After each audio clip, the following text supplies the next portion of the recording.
கிறிஸ்துக்கள் அன்பான காலைக்கதை நிகழ்ச்சி நேயர்களே, மீண்டும் கூட உங்களோடு கூட இயேசுவின் நாமத்துல இந்த காலை வேளையில உங்களை சந்திப்பதில் மிகுந்த மகிழ்ச்சி அடைகிறேன். இந்த காணொலி நிகழ்ச்சி மூலமாக ஒவ்வொரு நாளும் தேவனுடைய அன்பை உங்களோடு பகிர்ந்து கொள்வதற்கு தேவன் பாராட்டின கிருபைக்காக ஆண்டவரை நான் துதிக்கிறேன், சோஸ்தரிக்கிறேன். இந்த நாள்ல நமக்கு வருகிற வாக்கு தத்தத்தின் செய்தி எங்க இருந்து அப்படின்னு பார்த்தீங்கன்னு சொன்னா, சங்கீதம் 34 அதிகாரம் 1வது வசனம்.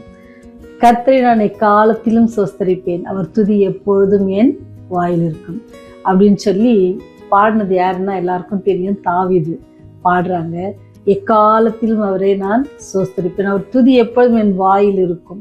அவர் பாடினது மாத்திரம் இல்லை, அவர் நிஜமாவே அவருடைய வாழ்க்கையில அவர் அனுபவித்தார்.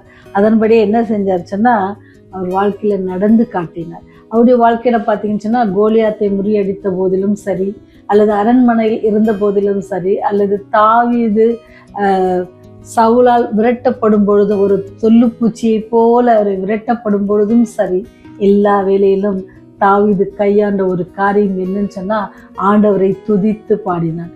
எல்லா சூழ்நிலையிலும் என்ன செய்யணும்னா துதித்து பண்ணான். நம்முடைய வாழ்க்கையில கடினமான நேரங்கள் இருக்கிறது. இந்த வருடத்துல பார்த்தீங்கன்னா அநேக கடினமான நேரங்களை நீங்க கடந்து வந்திருப்பீங்க. மன சமாதானம் இல்லாத நேரங்களை கடந்து வந்திருப்பீங்க, அல்லது வியாதியான நேரத்தை கடந்து வந்திருப்பீங்க. யோசித்து பாருங்க, அந்த நேரத்தில் நீங்க ஆண்டவரை துதித்தீங்களா அல்லது ஆண்டவரை தூஷித்தீங்களா அப்படின்னு சொல்லி நீங்களும் நானும் ஒரு கேள்வி கேட்டு பார்த்தோம் அப்படின்னு சொன்னா, அநேக வேளைகள்ல துதிக்கவும் இல்லாம தூஷிக்கவும் இல்லாம அமைதியா இருந்திருப்போம். நம்ம அமைதியா இருப்பதை யார் பயன்படுத்தியிருப்பாங்க அப்படின்னு சொன்னா, சாத்தான் ரொம்ப அழகா பயன்படுத்தி நம்ம என்ன செய்வோம், விசுவாச வாழ்க்கையில நம்ம ரொம்ப சோர்வுற செய்வோம். அப்ப நம்ம சோர்வுற்றவர்களாக தேவ அன்பிலிருந்து என்ன செய்வோம், பலவீனப்பட்டவர்களாக, அது நிமித்தம் நம்ம என்ன செய்வோமா, பாவத்திற்கு நம்மை ஒப்பு கொடுக்கிறவர்களாக மாறிடுவோம். ஏன்னா அது நிமித்தம் பாவமான காரியங்கள், யோசனைகள், பொறாமைகள், மேட்டிமைகள், சந்தேகங்கள், அவதூறான வார்த்தைகள் எல்லாமே வரும். அப்ப என்ன நமக்கு என்ன சொல்றாருன்னா, தாவீது பக்தர் சொல்ற, கர்த்தரை நான் எக்காலத்திலும் சோஸ்தரிப்பேன். அது மரணம் ஆனாலும் சரி, யுத்தம் ஆனாலும் சரி, ஜீவன் ஆனாலும் சரி, விரட்டப்படுகிற நேரம் ஆனாலும் சரி, நான் என்ன செய்வேன், எப்போதும் எக்காலத்திலும் சோஸ்தரிப்பேன். அவருடைய துதி என் வாயில் இருக்கும். துதி என்பது என்ன சொன்னா, அவர் நமக்கு பாராட்டின அன்பை குறித்து, அவர் நம்மேல் காட்டுகிற அன்பை குறித்து துதித்து கொண்டே இருப்போம். நான் அதற்கு தகுதி அற்றவள் ஆண்டவரே, நான் அதற்கு தகுதி அற்றவன் ஆண்டவரே, நீர் எங்களை இவ்வளவு அழகாக நேசிக்கிறீங்களா அப்படின்னு சொல்லி, உங்களுடைய அன்பு எவ்வளவு பெரியதுன்னு சொல்லி துதித்து பாடிக்கொண்டிருக்கணும். உண்மையான விசுவாச பிள்ளைகள் தங்களுடைய வாழ்க்கையில என்ன செய்வாங்க சொன்னா, எல்லா நேரத்திலும் என்ன செய்வாங்க அப்படின்னு சொன்னா, தாவீது பக்தன் சொன்னது போலதான், நான் எக்காலத்தில் என்ன செய்வேன், அவரை சோஸ்தரிப்பேன், அவருடைய நான் துதிப்பேன் அப்படின்னு சொல்லி சொல்லப்படுகிறது. இது அது மாத்திரம் இல்லை, நீங்க பார்த்தீங்கன்னு சொன்னா, நம்ம சொல்ற மாதிரி தாவீது பக்தன் மாதிரி இது பழைய ஏற்பாட்டில் நம்ம பார்க்குறோம். புதிய ஏற்பாட்டில் நீங்க பார்த்தீங்கன்னு சொன்னா, இதே மாதிரி 2 பேர் இருப்பாங்க. எக்காலத்திலும் அவரை சோஸ்தரிப்பேன், அவர் துதி எப்பொழுதும் என் வாயில் இருக்கும் அப்படின்னு சொல்லி பார்த்தீங்கன்னு சொன்னா, பவுலும் சீலாவும். அவங்கள பார்த்தீங்கன்னு சொன்னா, அடித்து அவங்கள என்ன செஞ்சாங்க, சிறைச்சாலையில கட்டி வைத்திருக்கிறாங்க. ஆனா அவங்களுக்கு உடம்புல இருக்கிற அந்த ரத்தம் கூட என்ன செய்யலையா, துடைக்க முடியல, அவ்வளோக்குள்ள வாரநாள் அடிச்சிருக்கிறாங்க. அதனால என்ன செய்யலாம், அதுக்கிட்ட இந்த பூச்சிங்கெல்லாம் அந்த ரத்தத்துக்காக என்ன செய்யுமா வந்து அந்த மத்தியில நினைச்சு பாருங்களேன், இவ்வளோ கடினமான சூழ்நிலையில அவங்க என்ன செஞ்சாங்களாம், ஆண்டவரை துதித்து பாடினாங்களாம்.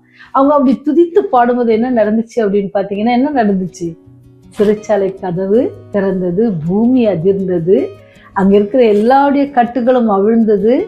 எத்தனை காரியங்கள் பார்த்தீங்களா. துதித்து பாடும் பொழுது சாத்தான் நம்ம விட்டு ஓடி போவான்னு சொல்லி அநேக வல்லுநர்கள் கூறுகிறார்கள். ஏன்னு சொன்னா, துதி எடுத்தால் சாத்தான் ஓடுவான். நம்ம துதிக்கும் பொழுது, ஆண்டவரை துதிக்கும் போது அவனால கேட்டுக்கிட்டு நம்ம பக்கத்துல இருக்க முடியாது. அதனாலதான் சொல்றாங்க, காலையில மாலையில நம்ம என்ன செய்யணுமா, ஆண்டவர் நம்ம வீட்டுல என்ன செய்யணும், பாடலை பாடணும். நம்ம துதித்து பாடும் பொழுது என்ன ஆகும் அப்படின்னு சொன்னா, சாத்தான் ஓடுவான். ஒருவேளை கடந்த ஆண்டுல நம்ம அதுல கொஞ்சம் குறைவுபட்டவர்களா இருந்தோம் அப்படின்னு சொன்னா, வருகிற ஆண்டுல ஒரு முடிவு எடுத்து, ஆண்டவரே என் காலையும் மாலை என்ன செய்ய போறேன், என் வீட்டுல என்ன செய்ய போறேன், துதித்து பாட போறேன். நான் துதித்து பாடும் பொழுது என்னுடைய வியாதிகள் பறந்து போகும். பாருங்க, சிறைச்சாலையில கட்டுகள், காலிலேயே போட்டிருக்காங்க, கையில கட்டு, எல்லாருடைய கட்டுகளும் என்ன செஞ்சு அவுக்கப்பட்டுச்சு. சிறைச்சாலை கதவுகள் திறக்கப்பட்டுச்சு. இத்தனை அதிசயத்தை செய்கிற வல்லவர் அவரை துதிக்குவதற்கு நாம் ஏன் பின்வாங்க வேண்டும், அல்லது நாம் ஏன் தாமதிக்க வேண்டும்? அவரை துதிங்க. அவரை துதிக்கும் பொழுது உங்கள்கிட்ட இருக்கிற எல்லா காரியங்களும் என்ன செய்யும்? உங்களுக்கு தேவையில்லாத காரியங்கள் உங்களை விட்டு எடுக்கப்பட்டு போகும். ஒருவேளை நீங்க வியாதியா இருந்தீங்கன்னு சொன்னா அந்த வியாதியில நீங்க என்ன செய்யலாம்? விடுதலை பெறலாம். நீங்க பாத்தீங்கன்னா அவர் மாத்திரம் இல்ல, யோபு பாருங்க, அவரு பக்தன், ஆண்டவரை ரொம்ப நேசிக்கிற மனுஷன். அவர் வாழ்க்கையில் ஏற்பட்டிருக்க எவ்வளவு பெரிய பிரச்சனை, அவர் என்ன செஞ்சார்? ஆண்டவரை துதித்து தான் பாடினார். ஆண்டவருடைய நாமத்தை உயர்த்தினாங்க.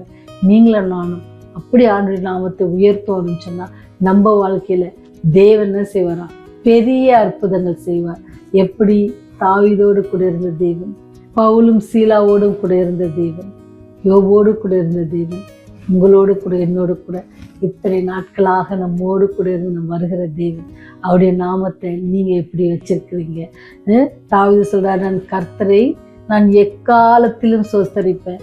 என்னுடைய வாழ்க்கையில என்ன சூழ்நிலை நடந்தாலும் எல்லா காலத்திலும் அவருடைய சோஸ்தரிப்பேன், அவருடைய துதி எப்பொழுதுமே வாயில் இருக்கும் அப்படின்ட்டு சொல்றாரு. ஏன்னு சொன்னா, கர்த்தருக்குள்ளின் ஆத்மா மேன்மை பாராட்டும், சிறுமைப்பட்டவர்கள் அதை கேட்டு என்ன செய்வாங்களாம்? மகிழ்வார்கள். ஏன்னு சொன்னா, நீங்களும் நானும் கர்த்தரை எக்காலத்துல சோஸ்தரிக்கும் பொழுது நம்மை பார்த்து சிறுமைப்பட்டவர்கள் செய்வாங்களாம்? மகிழ்வார்கள். ஏன்னு சொன்னா, ஆண்டவருடைய பிள்ளைகளை இவ்விதமாக ஆண்டவர் ஆசீர்வதிக்கிறார், இவ்விதமாக அவர் அவளை சமாதானத்தில் வைத்திருக்கிறார் அப்படின்னு சொல்லி பார்த்து என்ன செய்வாங்க? மகிழ்வார். அப்படி ஆண்டவருடைய நாமத்தை நீங்க துதிப்பீங்கன்னு சொன்னா, நீங்க அவருடைய நாமத்தை சோஸ்தரிப்பீங்க அப்படின்னு சொன்னா, உங்க வாழ்க்கையில இருக்க எல்லா பிரச்சனைகளும் என்ன செய்யும்?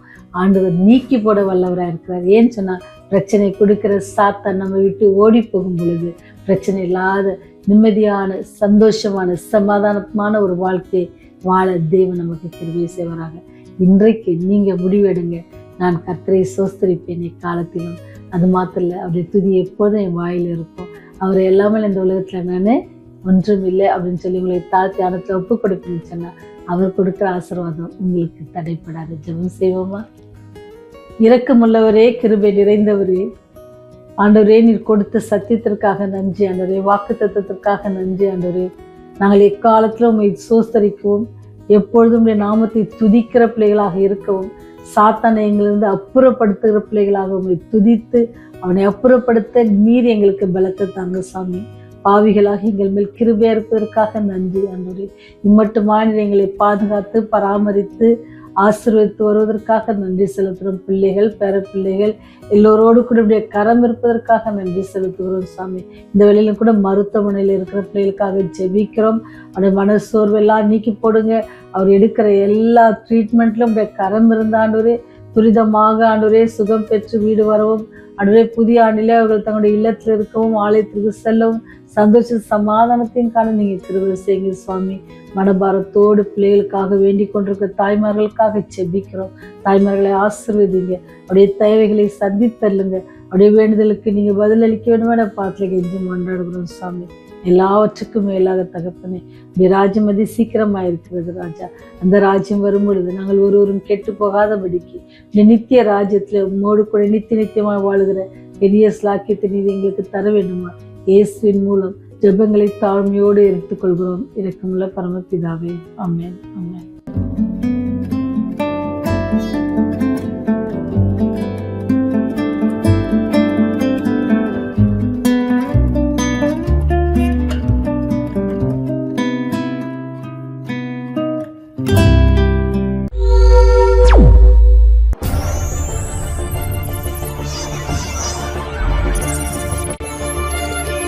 நீங்கள் பார்த்துக் கொண்டிருப்பது உங்கள் ரிவைவல் டிவி.